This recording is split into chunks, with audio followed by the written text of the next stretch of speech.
Les Lamentations de Jérémie, chapitre 4. Et quoi? L'or a perdu son éclat. L'or pur est altéré. Les pierres du sanctuaire sont dispersées au coin de toutes les rues. Les nobles fils de Sion, estimés à l'égal de l'or pur, sont regardés. Hélas, comme des vases de terre, ouvrage des mains du potier. Les chacals même présentent la mamelle et allaitent leurs petits. Mais la fille de mon peuple est devenue cruelle comme les autruches du désert.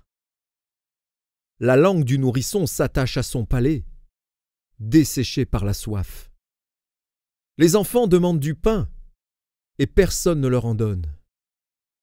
Ceux qui se nourrissaient de mets délicats périssent dans les rues. Ceux qui étaient élevés dans la pourpre embrassent les fumiers. Le châtiment de la fille de mon peuple est plus grand que celui de Sodome, détruite en un instant, sans que personne ait porté la main sur elle. Ces princes étaient plus éclatants que la neige, plus blancs que le lait. Ils avaient le teint plus vermeil que le corail. Leur figure était comme le saphir. Leur aspect est plus sombre que le noir. On ne les reconnaît pas dans les rues.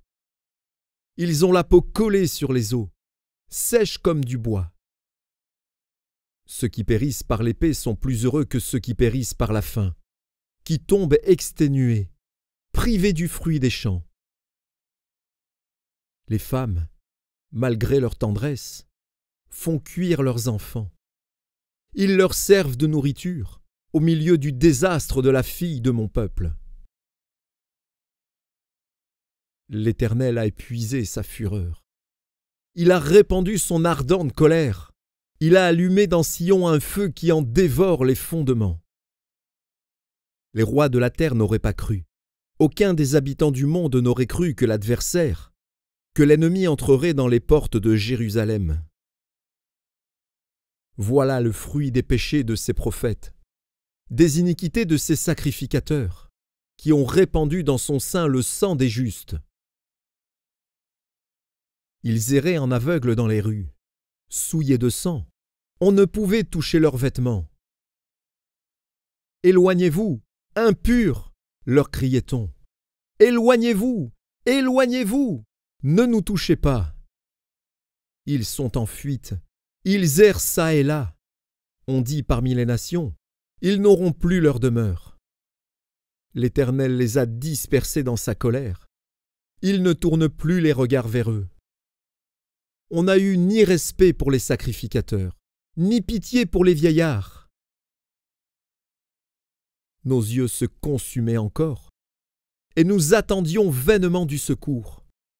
Nos regards se portaient avec espérance vers une nation qui ne nous a pas délivrés.